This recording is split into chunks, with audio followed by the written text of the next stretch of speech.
শুভ অক্ষয় তৃতীয়া আমি এসছি ঝাড়খণ্ডে করগ্রামে এবং এখানে কর্ণেশ্বর মন্দির প্রাঙ্গণে আজ অক্ষয় তৃতীয়া সম্বন্ধে দুই চারটি কথা বলব। যার কোনো ক্ষয় নাই সেটাই হলো অক্ষয়। আজকের এই পূর্ণ তিথিতে অতীত পাবনী গঙ্গা দেবী মর্তলোকে আগমন করেন এবং এই তিথিটি যোগাদ্যা তিথি অর্থাৎ সত্য যোগ শুরু হয়েছিল এই তিথিতে। ভগবান জবের সৃষ্টি করেছিলেন এই তিথিতে। অক্ষয় তৃতীয়ায় জবের সহিত বিষ্ণুকে পূজা করা কর্তব্য। অক্ষয় তৃতীয়ায় বদরিকাশ্রমের মন্দির বিশেষ এবং বিশেষ বিশেষ মন্দিরের দ্বার আজ খুলে যায়। অক্ষয় তৃতীয়ায়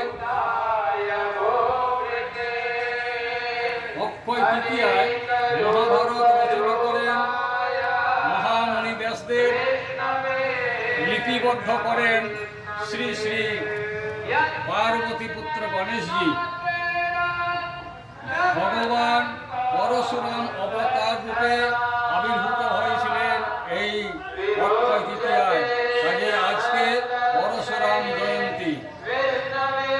ভগবান আজ এই তিথিতে জবের সৃষ্টি করলেন। ভগবান সূর্যদেব দ্রৌপদীকে একটি অক্ষয় পাত্র প্রদান করলেন। সেই পাত্রে রন্ধন করলে যতক্ষণ না দ্রৌপদী নিজে সেবা করবে ওই এক পাত্র অন্ন যত ভক্ত আসবে সবারই উদর পরিপূর্ণ হয়ে যাবে। দ্রৌপদীকে বস্ত্রহরণ সভায় বস্ত্র ভগবান প্রদান করেন। প্রভু জগন্নাথ দেবের রথ নির্মাণ কার্য এই অক্ষয় তৃতীয়ায় শুরু হয়।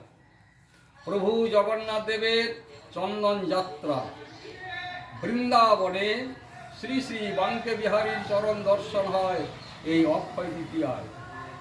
এই তিথিতে কেদার বদ্রীনাথ মন্দিরের দ্বার খুলে যায়। জিয়র নৃসিংহদেবের চন্দন উন্মোচন করে বিগ্রহ দর্শন হয়। মহাদেব কুবেরকে আজকে কোষাধ্যক্ষ পদে নির্বাচন করিয়েছিলেন। সুদামাকে ঐশ্বর্য প্রদান করেছিলেন ভগবান গোবিন্দ। শিবকে মা অন্নপূর্ণা আজকে অন্ন ভিক্ষা দেন। বৃন্দাবনে মানসী গঙ্গায় নৌকা বিহার করেন ভগবান শ্রীকৃষ্ণ রাধারানীকে নিয়ে। গোপীনাথকে মলয় পর্বত থেকে চন্দন আনতে গিয়েছিলেন শ্রী শ্রী মাধবেন্দ্র পুরী। কাজেই এই অক্ষয় তৃতীয়ার মাহাত্ম্য অনেক অনেক। তাই এইটুকু বললাম। এবং আজ তুলসী বৃক্ষ রোপণ করুন এবং তুলসী বৃক্ষেতে জল প্রদান করুন। অক্ষয় তৃতীয়ার পুণ্য ফল আপনারা প্রাপ্ত হবে। রাধে রাধে।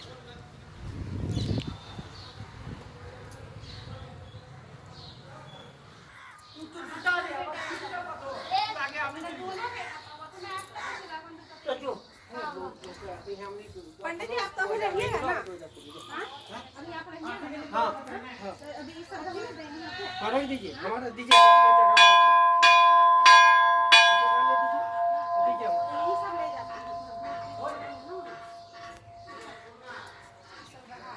राधा कृष्ण आप इच्छा पूजा करना, ठीक है?